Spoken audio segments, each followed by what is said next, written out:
Okay, we're going to give you not a detailed but a very general description of what happened here on the 6th of June 1944, and hopefully able to imprint into your mind just how difficult the mission this was, because it was very difficult. First of all, the invasion takes part on the 5th of June 1944. It was actually planned for the 5th of June. There are only 6 days in all of June 1944 we can conduct this operation. That's the 5th, 6th, and 7th, or the 19th, 20th, and 21st. The reason for that is we need 3 things to happen. We need low tide. We're not quite at full low tide now, but it goes out there about 600 yards. We need low tide. We need low tide early in the morning as the sun comes up. The reason for that is the Navy, that's got over 7,000 ships, wants to move their ships in the darkness, and the Air Force wants the daylight to see their targets. General Eisenhower, who's the biggest nanny of World War II, handing all these different egos, decides to give everybody what they want. He'll give the Navy the darkness they need to put their ships 12 miles out, and the Navy the daylight they need, and the infantry soldiers this clear beach that we need. The 5th of June is canceled because of a storm. The 6th of June, there's a small window. We can come in. We launch this on the 6th of June, but I'll let you know that the weather on the 6th of June was not great either.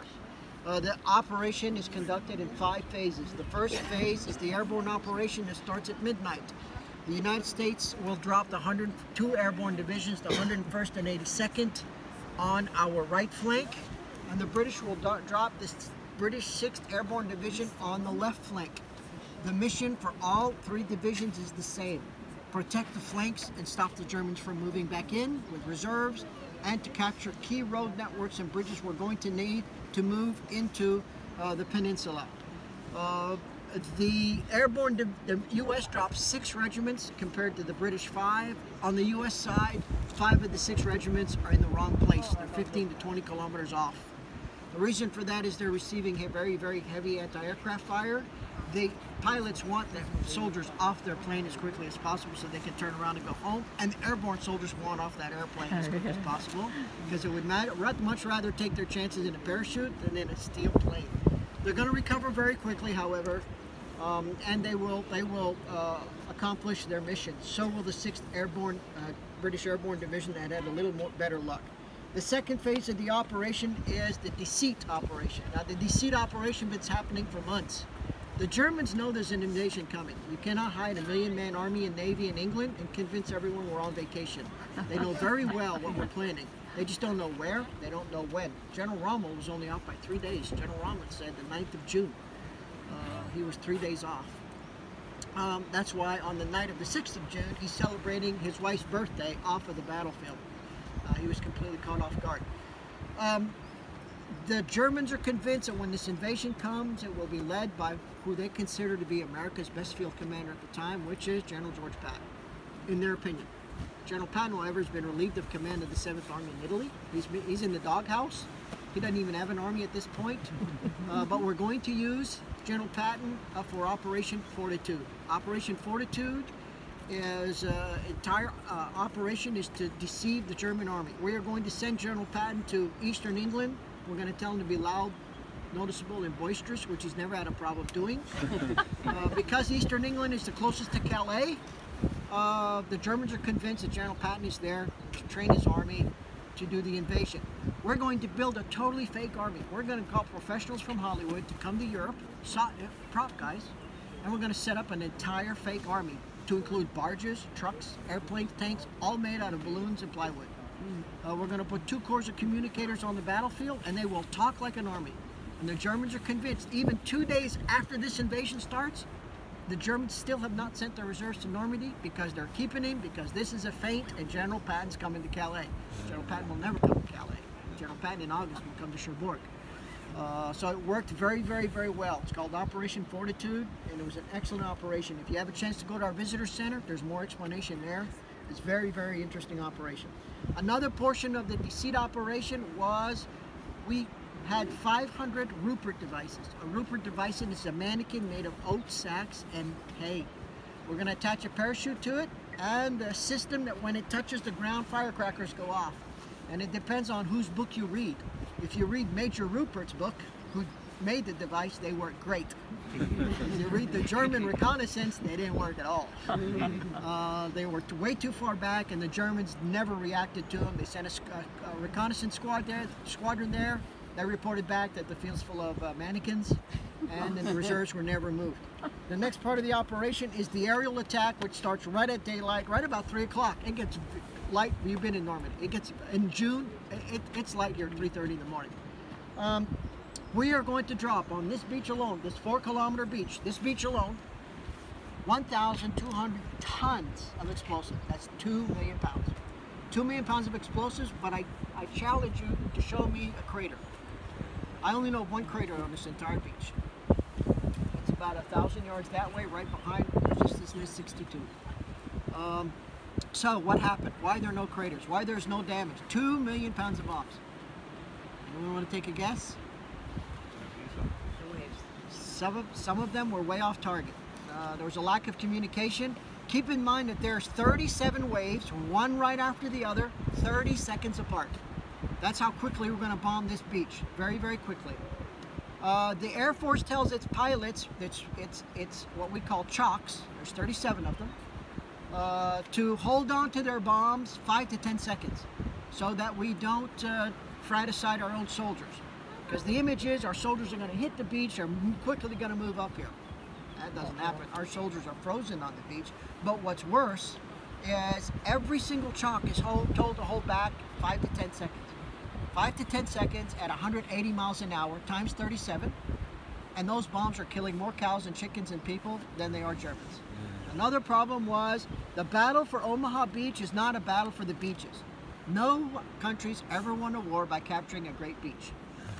The battle for Omaha Beach is for the 5 draws of Omaha. And these are the 5 draws of Omaha, the green lines. That's the Coburg draw, that's on this side. This is the Colville draw, which is today called the,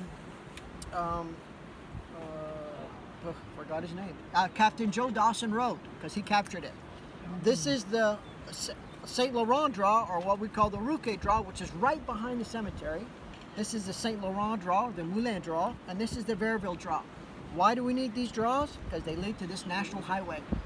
And we need that national highway. It's going to become part of the Liberty Highway, how we're going to support our troops with equipment that they need to fight. Can I just say we're going to cycle 3 of those? We've already done one. We've cycled down the Colville. Where do these draws come from? They're formed by Mother Nature initially. Rainwater finds its way downhill. It erodes. Animals start to use it. Human beings show up. They start to use it. Human beings have carts. They make them larger. They become roads. Only one of these is asphalt. That's the Verville draw. So this is why we're here. This is why we're at Omaha Beach. Keep in mind that on this side are the British Sword Beach, the Canadian Juno Beach, and the British Gold Beach. The British called their beaches after fish, goldfish, swordfish, and this was initially jellyfish. The Canadians said, we're pretty reasonable, but we can't attack Jellyfish Beach.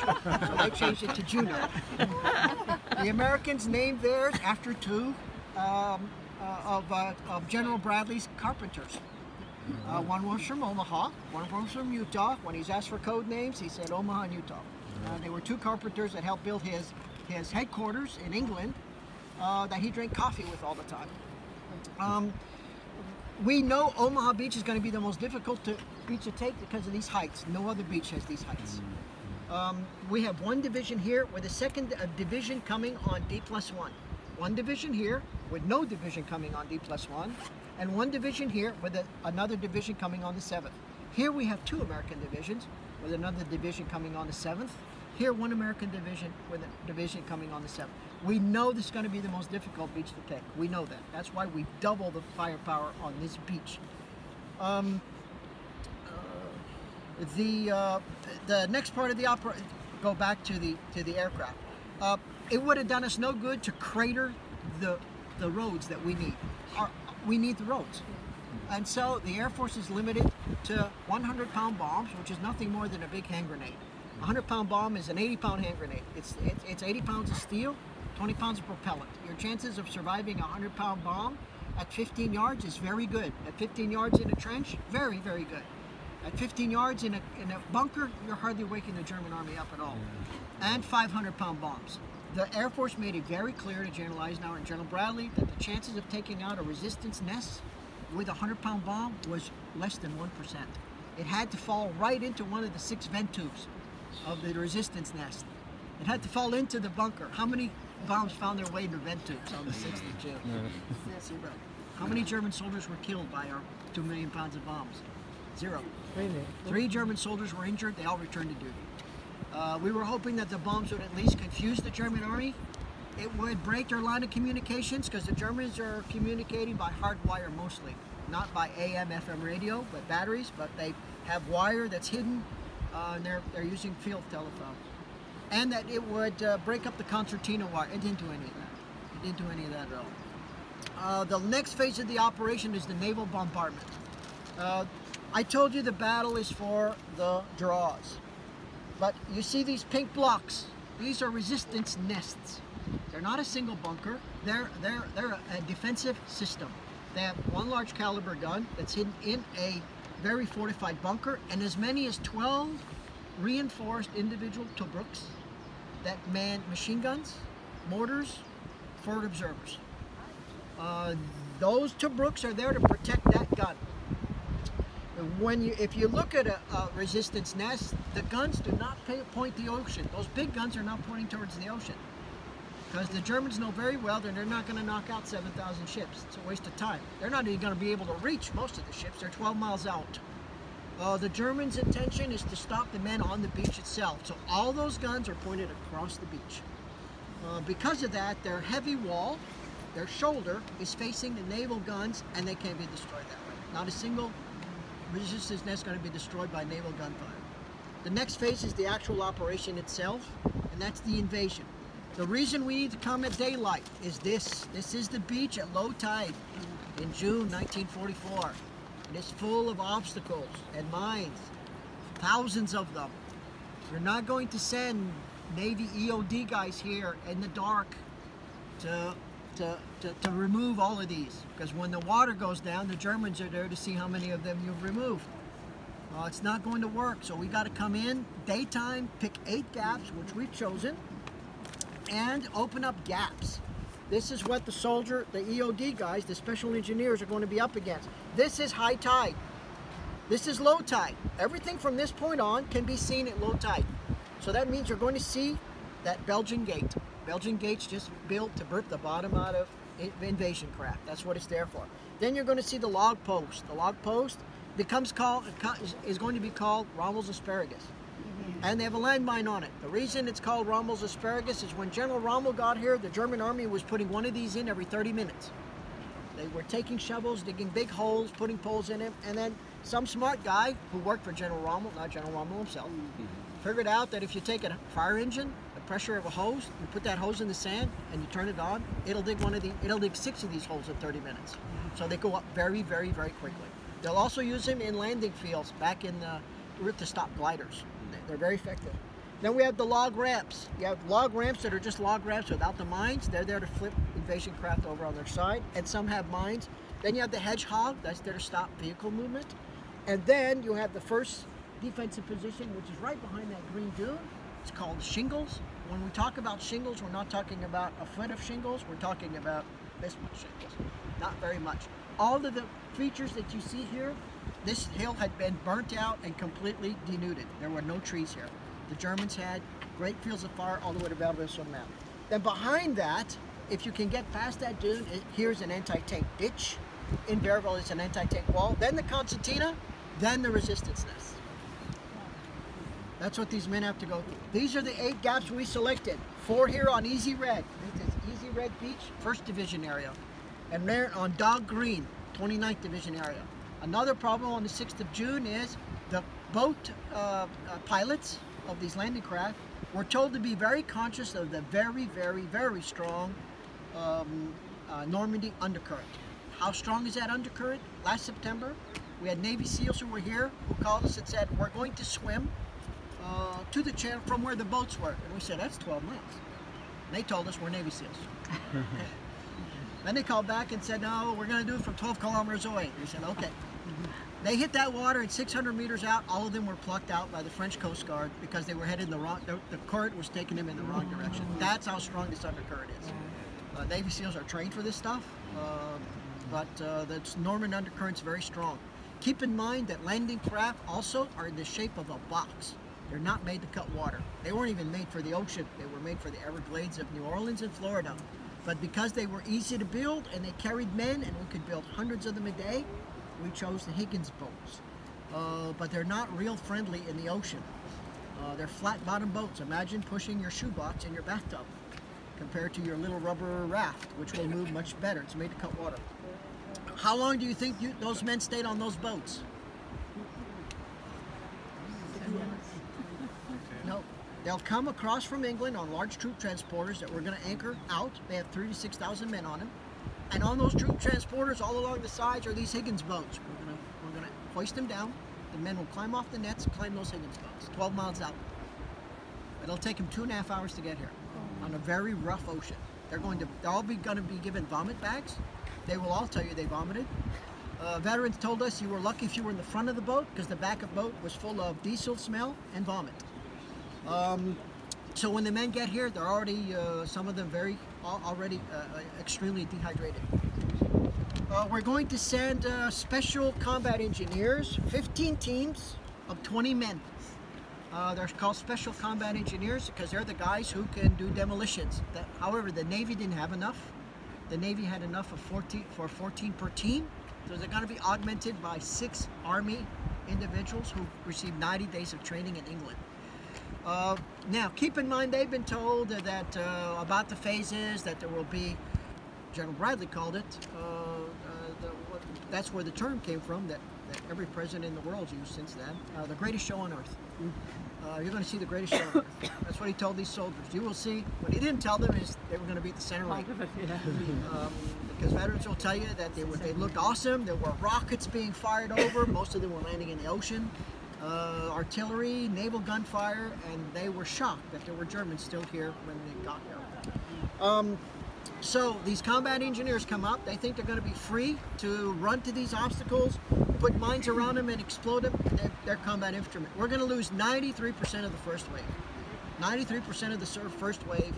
So that leaves us 7% of the first wave to try to clear demolitions. The problem is the second wave is coming 30 minutes later. And the bigger problem is the 7th wave is already in the water. There's no way to call it back. It's going to take it 2.5 hours to get here. We also found out during the raid of Dieppe in 1942 that we did not have enough armored support. The raid of Dieppe was an attempted raid on Dieppe in France that turned into a debacle. It was a slaughter. Canadians and American 1st Ranger Battalion and British were just slaughtered on the beaches of Dieppe. We found out we did not have enough tank support. But how do you bring tanks in off an ocean? Well, you build special tanks. This is the Double D tank, duplex drive. It's a Sherman tank with this big canvas tub around it. It takes hours to erect. And it's called duplex drive because if you see here, there's a propeller on the back of this 34-ton tank.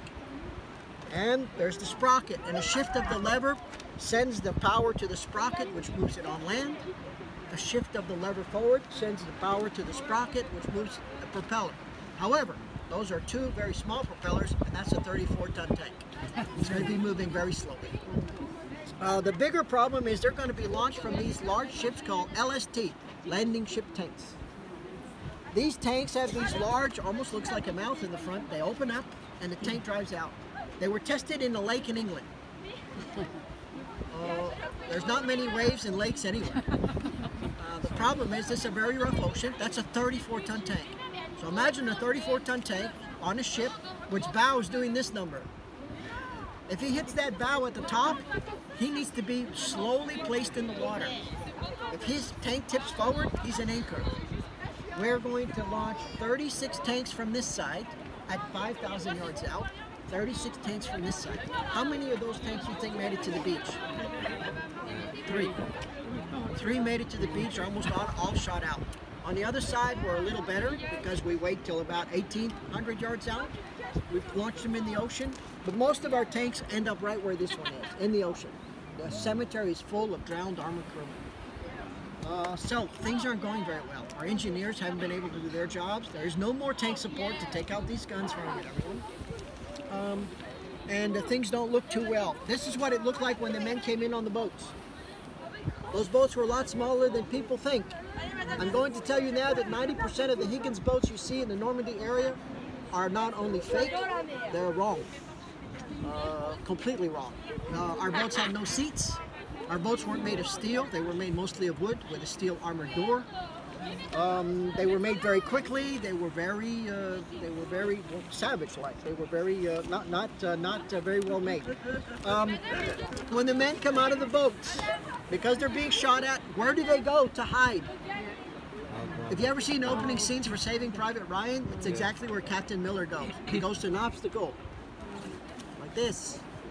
So now the few engineers who've had enough to open partial gaps turn around to blow their obstacles, and they can't do it because they're completely surrounded by American service members. This was another thing that did not help us on the 6th of June. That's a life preserver. Every soldier had one. Where should you wear a life preserver? If you're going to wear a life preserver, it's always on your shoulders. Why is it not on his shoulders? Because they have combat packs. So they can't place it on their shoulders. So someone says, let's place it around our waist. The problem is when that life preserver opens and you're in 12 foot of water, you bend into a V with an 83-pound pack on your back. So imagine doing a sit-up in your swimming pool. So they drown. This is a very telling picture if you look at it in detail. These are men saving men from drowning. The problem is these are all infantrymen, and none of them is holding a rifle. And they're on the deadliest beach in the world. Here's a perfect example of a man who's, well, in the service we call non-combat effective. He is kneeling on the most dangerous place in the world without a gun, with that lost look in his eyes, and he's going to die on Omaha Beach. So the word gets out on the third wave to save no one. Make it off that beach. Because we take 82% of the second wave is killed on that beach. We're not doing very well. This is what the beach looked like 47 minutes into the battle. Those black dots are not pepper. It is so bad that at 10:30 in the morning, General Eisenhower and General Bradley seriously thinking about stopping the mission at Omaha Beach and sending everyone to Utah Beach, but we can't do that. We can't do that because the waves are still in the water. You can't call them back. More importantly than that, if we pull out of here, that's a 30-mile gap between us and the British, and now all 4 of our flanks are exposed and the Germans will eat us for lunch. So we can't. So how are we going to be successful here? We're going to be successful by small leadership, what we call small unit leadership. That's captains and lieutenants and colonels who do the right thing without being told what to do. Colonel Schneider, Lieutenant Stalling, and Captain Joe Dawson are 2 examples. This is the Spalding path. You see how the asphalt goes down, it snakes, and it heads at that opening on the beach. Lieutenant Spalding and 30 men from 2 divisions, now they're mixed, they're combined, have been stuck behind that berm for 2.5 hours. They can't move left, they can't move right, they can't move at all. After 2.5 hours, Lieutenant Spalding says, I gotta do something, I can't stay on this beach. So he finds a natural fold in the ground, and he starts making his way up between resistance nests. Captain Joe Dawson does the very same thing here with 120 men from the 1st Infantry Division. He decides to stop trying to take a resistance nest because they're impossible to break through. He finds 2 natural grooves in the dirt. Here's exactly how he's going to take resistance nest 60. Here's Captain Joe Dawson. Here's resistance nest 60 and 61. Up to now, they've been attacking these head on. And he finally decides this is crazy. He separates his 120 men into 2 groups. They find natural folds in the ground, and they come up behind the resistance nest. The problem with the German resistance nest is it has firing portals at 3 angles, directly in front of it, and its 2 flanks. It cannot turn its machine gun around and fire backwards because it's firing into its own reinforced concrete wall. They can't even see behind them. And Captain Joe Dawson takes resistance nest 60 and 61. Lieutenant Spalding will take resistance nest 62 and 63. And the very same thing's happening with Colonel Schneider and the 5th Rangers at Battlefield-Journey. He's come up past the German defense and behind them, and by noon we will have taken the resistance nest. With rifles into the nest? With rifles into the nests. And bazookas for some of them. But the resistance nests, for all practical purposes, are still complete. The bunkers still have the guns in them when they're captured. And by 7:30 at night, we've captured the road that we're after. This is Heinz Severloh. This is one of the German soldiers who was in Resistance Nest 62, that's right behind the cemetery. Heinz Severloh is known as the Beast of Omaha. This was his machine gun, MG-42. Fired 600 rounds a minute, twice faster than any other machine gun on the battlefield. The veterans will tell you it sounded like a chainsaw. It didn't sound like a machine gun at all. It didn't go boom, boom, boom, boom, boom. It went zip, and it fired very quickly. It's a very effective gun. To this day, still used by the German army. Heinz Severloh fired 17,000 rounds of machine gun ammunition on the 6th of June and 200 rounds of rifle ammunition. We surmise that Heinz Severloh himself is responsible for 1,200 casualties on the 6th of June. That's why he's called the Beast of Omaha. By the time his bunker's captured, Heinz will not be captured. There's 17,000 rounds of machine gun ammunition in it, 3 burnt out machine gun barrels, and a rifle. Heinz will be captured several days later and sent to a prisoner of war camp in Boston, Massachusetts. In 2003, Heinz will return to Normandy. This is Heinz Severloh, tall guy with the glasses. That's the Beast of Omaha. And this is David Silva. David Silva is from America. He was practicing in the cemetery to be a Catholic priest when the war started. He'll stop his studies to support the war effort. He will be shot 3 times on Omaha Beach, probably by Heinz Severloh. They will meet on the beach in 2003. Heinz will apologize to David for what he did on the 6th of June, but explain to him that he was just a simple soldier following orders. Heinz Severloh, in his book, Memoirs, says that when he woke up on the 6th of June and found 5,000 ships on the ocean and floating tanks, in his book he writes, "I know I had been lied to, we were losing this war."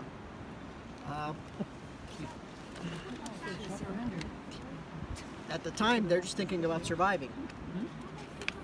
This is another